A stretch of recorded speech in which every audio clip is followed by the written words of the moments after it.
Shalom, meu irmão, bom dia. A graça e a paz do Senhor Jesus sejam com todos vós. Hoje é 10 de maio de 2021 e vamos a mais um estudozinho do manancial. Para a honra e para a glória desse Deus, vamos alimentar a nossa alma, o nosso espírito e nos preparar para a batalha, para a guerra que está vindo aí, né? E a gente, assim, a Bíblia fala que nem só de pão viverá o homem, mas de toda a palavra que provém de Deus. Então, a palavra que provém de Deus está aqui nas Escrituras Sagradas, é a Bíblia Sagrada, né? E o texto base se encontra no livro de Mateus, no capítulo 13, do verso 24 ao 35. E a palavra de Deus nos diz assim, desta forma e desta maneira. A parábola do trigo e do joio. Propôs-lhes uma parábola, dizendo: o reino dos céus é semelhante ao homem que semeia boa semente no seu campo, mas dormindo os homens, veio o seu inimigo e semeou o joio no meio do trigo, e retirou-se. E quando a erva cresceu e frutificou, apareceu também o joio. E os servos do pai de família, indo ter com ele, disseram-lhe: Senhor, não semeaste tu no teu campo boa semente, porque tem então joio? E ele lhes disse: um inimigo é quem fez isso. E os servos lhe disseram: queres, pois, que vamos arrancá-lo?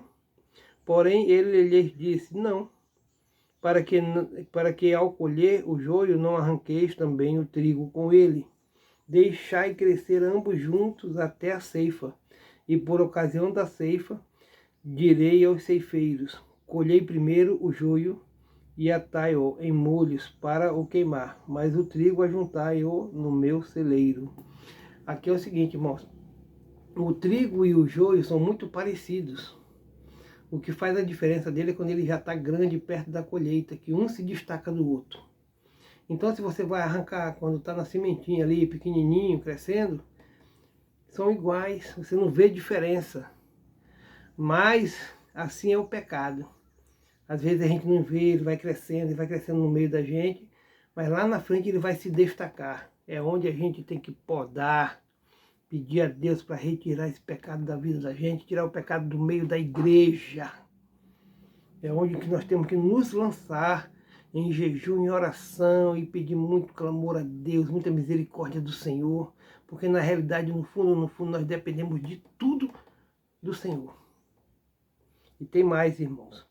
Outra parábola lhes propôs, dizendo: o reino dos céus é semelhante a um grão de mostarda, que um homem, pegando dele, semeou no seu campo, o qual é realmente a menor de todas as sementes, mas crescendo é a maior das plantas e faz-se uma árvore, de sorte que vêm as aves do céu e se aninham nos seus ramos. Outra parábola lhes disse: o reino dos céus é semelhante ao fermento que uma mulher toma e introduz em 3 medidas de farinha, até que tudo esteja levedado. Tudo isso disse Jesus por parábolas à multidão, e nada lhes falava sem parábolas, para que se cumprisse o que fora dito pelo profeta, que disse: abrirei em palavras a boca, publicarei coisas ocultas desde a criação. Glorificado seja o nome do Senhor Jesus. Deus está nos ensinando que nós temos que negar muitas coisas, irmão. Uma delas é a carne. A sua mente quer servir Deus verdadeiramente, mas a sua carne deseja outras coisas. Outras coisas que não convém, não é lícito a um servo de Deus. O servo de Deus tem que orar muito, buscar muito do Senhor para combater essas práticas, esses desejos carnais, por assim dizer. Mas é com jejum e oração, a busca verdadeiramente pelo Senhor, a entrega. Nós devemos nos entregar verdadeiramente à causa do Senhor, a Jesus Cristo, porque Ele, quando veio à Terra, Ele cumpriu fielmente a sua missão. A Bíblia nos diz, eu já falei isso algumas vezes aqui, vou repetir, que Deus teve prazer quando Jesus estava lá na cruz sendo moído por nossos pecados. Deus teve prazer. Deus não teve prazer na morte, irmão. Não é isso. Mas Deus teve prazer na obediência. Eita glória! Seja um servo obediente, meu irmão. Obedeça o que as Escrituras nos ensinam. Busque nas Escrituras tudo aquilo que você está precisando, que você sente falta. O que precisa em mim, na minha vida, na minha família? Aqui vai te ensinar o caminho. Jesus é o caminho. Você aceita, você se arrepende dos seus pecados, aceita Jesus como seu único e suficiente Salvador, mas depois você tem que aprender. Você tem que ser curioso, né? Você tem que tomar a iniciativa de buscar, aprender a respeito de Jesus. Jesus ensinou os apóstolos por 3 anos, foi uma faculdade. A faculdade de teologia hoje, o curso é 3 anos, né? Jesus ensinou ali teoria e prática, teoria e prática. Então procure aprender a respeito da vida de Jesus, aprender os mistérios que ele tem para nos ensinar. Ore antes, ore depois, busque aprender a respeito do Senhor. Peça a Ele um real encontro, que Ele vai, no momento certo, ter um encontro contigo, em nome de Jesus. E o estudozinho do manancial de hoje nos diz assim: o perigo da decepção. Glória a Deus. Neste capítulo 13, Jesus apresenta 5 parábolas do semeador, do joio, do grão de mostarda, do fermento e da rede. Assuntos bem conhecidos do dia a dia do povo, que ele transforma em verdades espirituais. O joio era uma erva daninha, parecida com o trigo, que crescia junto dele. Se o joio fosse retirado antes do tempo, o trigo ia junto. Então o lavrador esperava crescer tudo, e aí sim era fácil tirar o joio sem prejudicar o trigo. Precisamos ter cuidado em não apresentar um evangelho deturpado, parecido, que engana as pessoas. Infelizmente, é o que temos visto em nossos dias em alguns segmentos chamados evangélicos. Um evangelho de sucesso e de riqueza que não foi o pregado por Jesus. Aí surgem as pessoas decepcionadas pelo falso evangelho que lhes foi apresentado. É preciso, bom, na realidade é preciso a pessoa ter discernimento. Né? Discernir. Quando eu fui evangelizado, as pessoas falaram assim: não precisa você vir para a nossa igreja. Procura a igreja evangélica mais perto de sua casa, né? Quanto mais perto da sua casa para você congregar, melhor. Falaram isso para mim quando eu fui evangelizado. Eu aprendi a evangelizar assim. Lógico que a gente quer que a pessoa frequente a nossa igreja. Isso aí é um fato. Mas nós devemos pregar o evangelho verdadeiro, meu irmão. Você não é obrigado a frequentar a minha igreja, não. Se Deus tocar no seu coração, você tem que procurar uma igreja que você se identifique com ela. A primeira coisa que você faz, identifique a igreja, se é uma igreja séria. Né? Converse com os irmãos. Veja se é uma igreja séria, uma igreja que está ali aos pés da cruz, orando com Jesus, dedicada à obra do Senhor.